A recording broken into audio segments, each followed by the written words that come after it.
Iran ने Saudi अरब के oil infrastructure पर किया हमला। रॉस टेन्योरा में एरमैको आयल रिफाइनरी तहस नहस।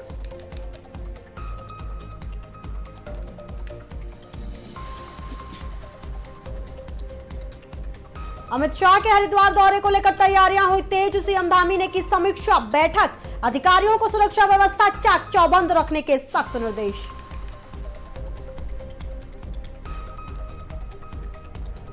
बागेश्वर में शराब की अवैध तस्करी मामले में पुलिस को बड़ी कामयाबी। 25 लाख की पकड़ी गई शराब, एक गिरफ्तार, दूसरे की तलाश जारी।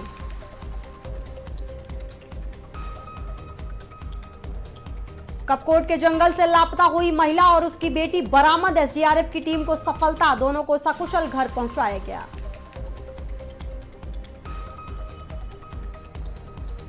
देश भर में आज होगा होलिका दहन। रात 12 बजे के बाद से होलिका दहन का शुभ मुहूर्त।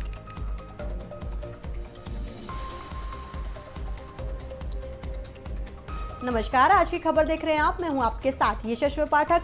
खबरों की तरफ बढ़ेंगे, लेकिन उससे पहले अगर आप खबरों का सिलसिला मुझ तक यूं ही बरकरार रखना चाहते हैं तो मेरे सोशल मीडिया हैंडल पर जरूर से चेक इन करें, जो इस वक्त आपकी स्क्रीन पर नजर आ रहा है। देवभूमि की खबरों में आप सभी का बहुत स्वागत है।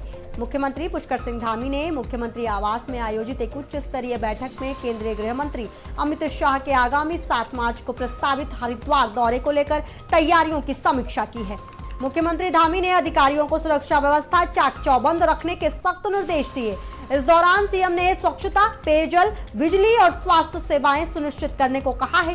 सभी विभागों को नियमित मॉनिटरिंग और समन्वय बनाए रखने के भी निर्देश धामी ने दिए हैं।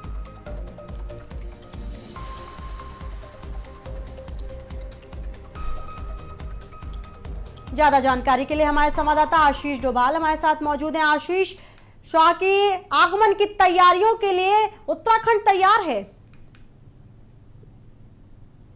बिल्कुल यशस्वी। 7 मार्च को हरिद्वार में जो सरस मेला आयोजित किया जा रहा है, उसमें जो मुख्य अतिथि के तौर पर केंद्रीय गृह मंत्री और जो सहकारिता मंत्री हैं अमित शाह आने वाले हैं। उसकी तैयारियों को लेकर के मुख्यमंत्री पुष्कर सिंह धामी ने आज जो मुख्यमंत्री आवास है वहां पर उच्च स्तरीय बैठक की है और जो मुख्य सचिव हो, चाहे हरिद्वार के डीएम हो या अन्य जो गढ़वाल मंडल के तमाम अधिकारी हैं, उनके साथ बैठक की है और वहां पर जो तमाम व्यवस्थाएं हैं उनको चाक चौबंद रखने के निर्देश दिए हैं। जो पंडाल बन रहा है उसमें तमाम जो स्टॉल लगाए जा रहे हैं सरस मेले में कहीं ना कहीं वो भी एक आकर्षण का केंद्र होंगे। और मुख्यमंत्री ने सभी अधिकारियों को निर्देश दिए हैं, किसी भी व्यवस्था में चूक नहीं होनी चाहिए, चाहे वो ट्रैफिक जाम हो, चाहे वो बिजली पानी की व्यवस्था हो या रहने ठहरने की व्यवस्था हो, किसी भी तरीके की व्यवस्था में चूक ना हो।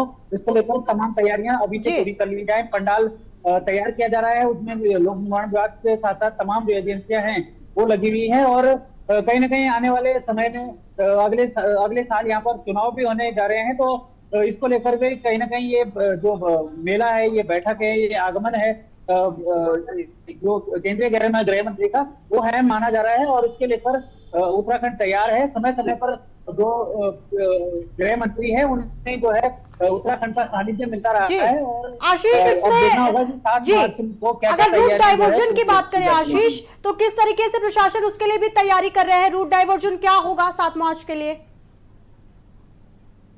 बिल्कुल, रूट भी डाइवर्ट करने का अभी तो शहर पुलिस ने नहीं किया है, लेकिन माना जा रहा है कि 5 मार्च तक सभी जो ट्रैफिक प्लान है वो शेयर कर दिया जाएगा। चाहे वो हरकी पैड़ी या तमाम जो घाटों के लिए लोग आते हैं उनका कहीं ना कहीं डाइवर्ट किया जाएगा और जो मेन एनएच है, फ्लाईओवर है, उस पर जो है ट्रैफिक जारी रहेगा। लेकिन जो घाटों की तरफ लोग जाते हैं, जो कार्यक्रम स्थल है, वहां पर कहीं ना कहीं जो है व्यवस्था बनाने के लिए रूट को डाइवर्ट किया जा सकता है। और हरिद्वार कहीं ना कहीं जो है देश विदेश का पर्यटक स्थल रहा है, धार्मिक स्थल भी है, तो उसको देखते हुए व्यवस्थाएं पूरी की जा रही है। जी आशीष, अगर सीएम धामी के लिहाज से देखें, क्योंकि खुद समीक्षा बैठक कर रहे हैं, लगातार सख्त निर्देश भी दिए जा रहे हैं, प्रशासन को किसी भी हिल्ला हवाली की उम्मीद नहीं है। और जो आपने बात भी कही कि अगले साल चुनाव भी होने, कितना ज्यादा अहम हो जाता है कि जो ऐसे जो क्राउड प्लेस है उन पर काफी खासा ध्यान दिया जाए, क्योंकि गृह मंत्री का आना और क्योंकि पॉपुलैरिटी बहुत है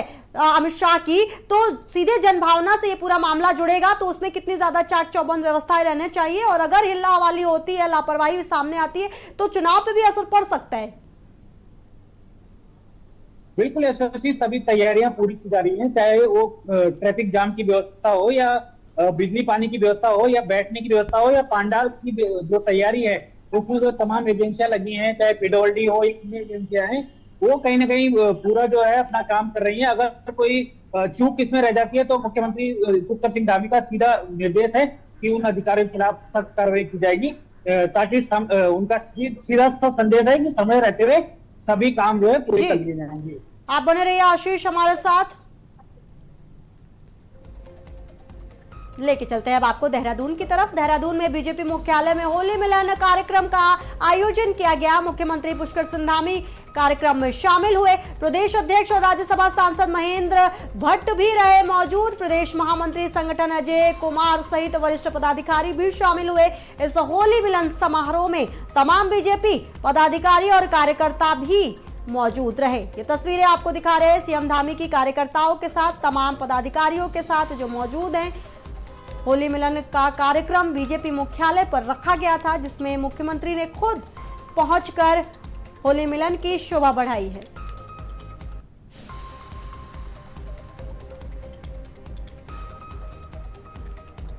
अब बात उत्तराखंड के बागेश्वर की। खबर उत्तराखंड के बागेश्वर से है, जहां 28 फरवरी को लापता महिला और उसकी बेटी को एसडीआरएफ की टीम ने कपकोट के जंगल से बरामद किया है। बता दें कि 28 फरवरी को वाचम गांव में रहने वाली ये महिला अपनी बेटी के साथ घास लेने जंगल गई थी।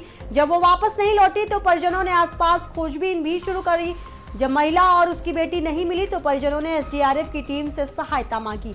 इसके बाद टीम प्रभारी मुख्य आरक्षी दिनेश पुरी के नेतृत्व में सर्च ऑपरेशन चलाया गया। लगातार कोशिश के बाद आखिरकार एसडीआरएफ टीम ने दोनों को जंगल से सुरक्षित बरामद कर लिया है। इसके बाद टीम ने दोनों को सकुशल घर भी पहुंचाया। इस खबर पर हमारे साथ हमारे संवाददाता आशीष डोभाल मौजूद हैं। आशीष, बड़ी खबर और बड़ी कामयाबी एसडीआरएफ टीम के द्वारा, क्योंकि इस तरीके की जब एसडीआरएफ जब काम करते हैं या प्रशासन जब काम करती है तो जनता में विश्वास भी बढ़ता है। बिल्कुल यशस्वी, एसडीआरएफ की इस बात की तारीफ करनी चाहिए कि वो समय समय पर, चाहे वो कई कई ऐसे केस आते हैं जिसमें जो है उम्मीद लोग खो चुके होते हैं, और जो बागेश्वर का ये मामला है उसमें भी कहीं ना कहीं जो 28 तारीख से माँ और बेटी दोनों घास लेने गई थी जंगल, और उनका कोई पता नहीं चल पा रहा था, लेकिन एसडीआरएफ की टीम ने रात दिन एक करके सर्च अभियान चलाया और उन दोनों जो महिला है और उसकी बेटी है उसको खोजकर कहीं ना कहीं उन्होंने ढूंढा है और वो वापस गांव तक उन्हें पहुंचाया है, ताकि जो गांव के लोग हैं उनमें भी कहीं ना कहीं एक तरह की निराशा छा गई थी कि दोनों जो बेटियां हैं कहीं जंगल में कोई अनहोनी तो नहीं हो गई है। तो कई बार जंगली जानवर जो है पहाड़ी क्षेत्रों में ऐसे होते हैं कि वो रात दिन कहीं ना कहीं अगर कोई जंगल में रह रहा है तो उनका शिकार वो कहीं ना कहीं करते हैं, और ऐसी तमाम खबरें सामने आती है उत्तराखंड से कि गुलदार ने निवाला बना दिया या जंगली जानवर ने जो है किसी को जो है खा दिया, फिर अधमरा जो है व्यक्ति का जो है छत विछत सब मिलता है। तो इस उम्मीद को कहीं ना कहीं एसडीआरएफ ने और जो है उम्मीद को और आगे बढ़ाया है, और इस बात की कहीं कहीं तारीफ की जानी चाहिए कि एसडीआरएफ तमाम मौकों पर, चाहे वो दुर्घटना हो, चाहे वो ऐसे लापता लोग जब हो जाते हैं तो सर्च ऑपरेशन चला करके एसडीआरएफ की टीम ने एक बहुत अच्छा काम किया है, और जो ग्रामीण है वो काफी खुश है, उनके परिजनों के जो है खुशी के जो आंसू है वो छलक रहे हैं, और कहीं ना कहीं जो उम्मीद खत्म हो चुकी थी वो कायम एसडीआरएफ ने पूरी की है। जी आशीष, आधिकारिक बयान भी क्या इसमें सामने आ पाए, क्योंकि लगातार आप ये बात कहनी पड़ेगी कि तारीफ के काबिल है उत्तराखंड के एसडीआरएफ की जो प्रशासन है, इसलिए क्योंकि यही मामले नहीं तमाम जो एक्सीडेंट्स के मामले आते हैं और पहाड़ी इलाकों में बड़ा मुश्किल हो जाता है इस तरीके का सर्च ऑपरेशन चलाना।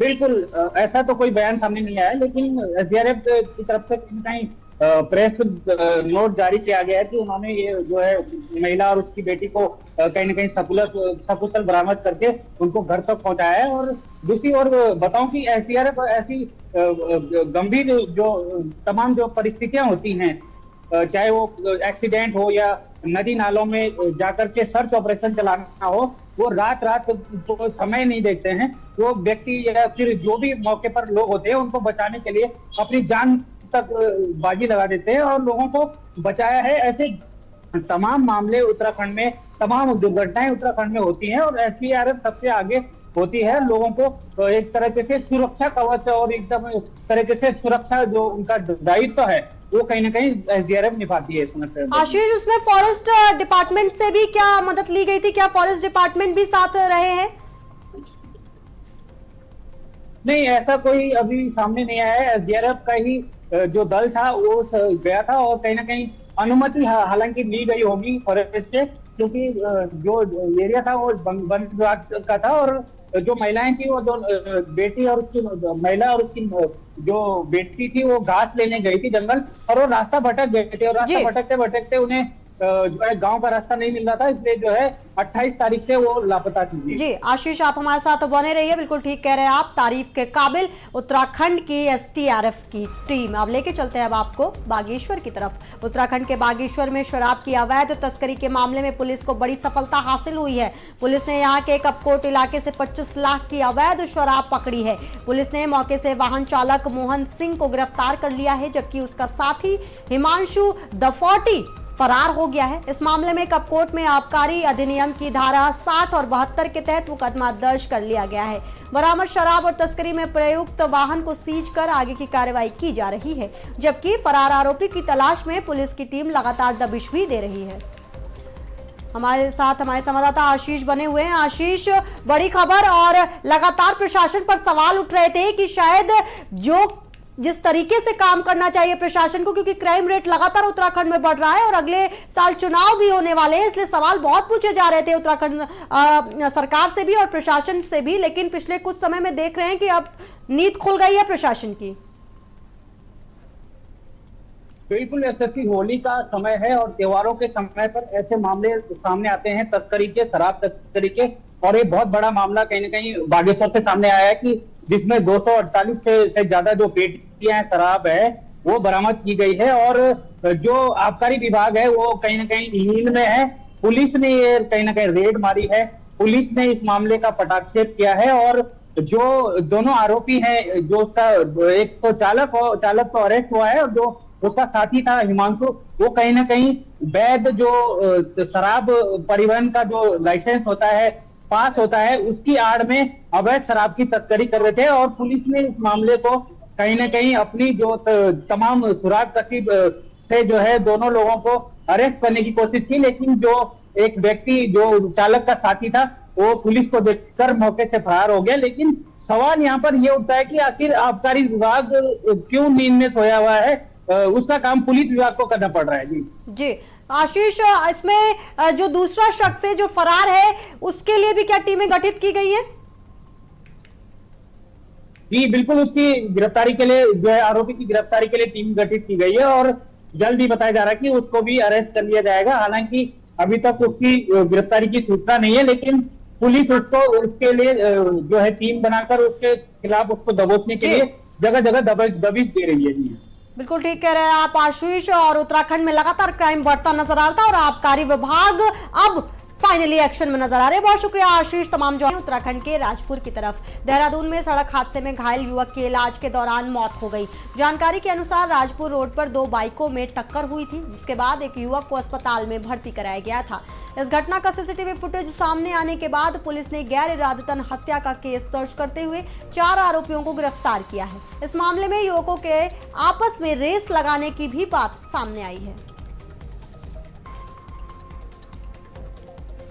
देहरादून में रविवार को हुए सड़क हादसे में आरोपी डंपर चालक को गिरफ्तार कर लिया गया है। बता दें कि रविवार को शाम को मालदेवता की ओर जा रहे एक डंपर की चपेट में आने से बाइक सवार युवक की मौत हो गई थी। घटना की सूचना पर मौके पर ही पहुंची पुलिस टीम ने सीसीटीवी फुटेज और अन्य जानकारी के आधार पर आरोपी डंपर चालक को गिरफ्तार किया। फिलहाल पुलिस इस मामले में आगे की कार्रवाई में भी जुट गई है। गांव के अंतर्गत एक तीव्र गति से आ रहे ट्रक के द्वारा एक युवक को लगभग 7:45 के करीब जो है टक्कर मारी गई, जिससे युवक की मौके पर ही मृत्यु हो गई। इस घटना के बाद पुलिस के द्वारा त्वरित कार्रवाई करते हुए सीसीटीवी फुटेज के आधार पर संबंधित जो ट्रक है उसकी सूचना प्राप्त की गई और उस ट्रक ड्राइवर को ट्रक के साथ जो है हिरासत में लिया गया है। नियमानुसार उनके विरुद्ध कानूनी कार्रवाई की जाएगी। चलिए लेके चलते हैं अब आपको देहरादून की तरफ। देहरादून के लोक भवन में 3 दिनों के वसंत उत्सव कार्यक्रम का समापन हुआ। वसंत उत्सव के इन 3 दिनों के समारोह में बड़ी संख्या में लोग भी शामिल हुए। इस दौरान पुष्प प्रदर्शनी प्रतियोगिता की सर्वाधिक 13 श्रेणियों में IIT रुड़की ने रनिंग ट्रॉफी जीती। वहीं 4 श्रेणियों में पुरस्कार प्राप्त कर ONGC को दूसरा स्थान मिला। इन विजेताओं को राज्यपाल और CM ने पुरस्कृत किया।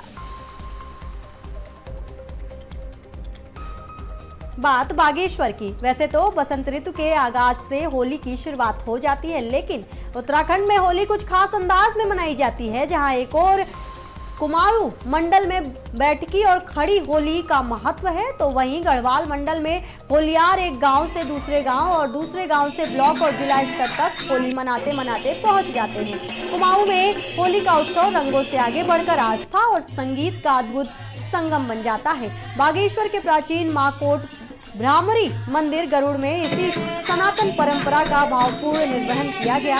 यहाँ भेंटा लोहमी परिवार ने विधिवत होली की चीर बांधकर वर्षों पुरानी धार्मिक परंपरा को आगे बढ़ाया।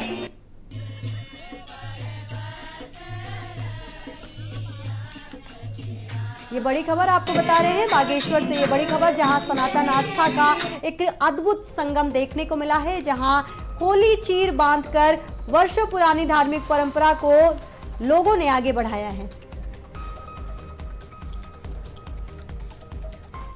उत्तराखंडी गीत संगीत और उत्तराखंडी फिल्मों के लिए हम लोग लगातार करीब 30 वर्षों से भी ज़्यादा मेरा समय हो गया कार्य करते करते।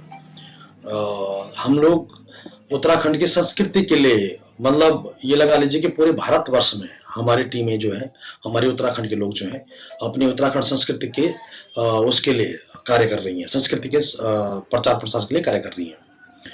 होली उत्तराखंड में होली बसंत पंचमी से शुरू हो जाती है नियम से।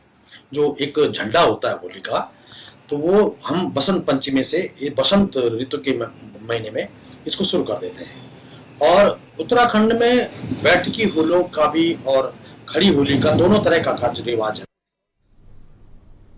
खबरों का सिलसिला आप यूं ही बरकरार रखना चाहते हैं, मुझसे जुड़े रहना चाहते हैं, तो मेरे सोशल मीडिया हैंडल पर जरूर से चेक इन करें, जो इस वक्त आपकी स्क्रीन पर नजर आ रहा है। देवभूमि की खबरों में बस इतना ही। बाकी अहम खबरों के लिए देखते रहिए आज की खबर।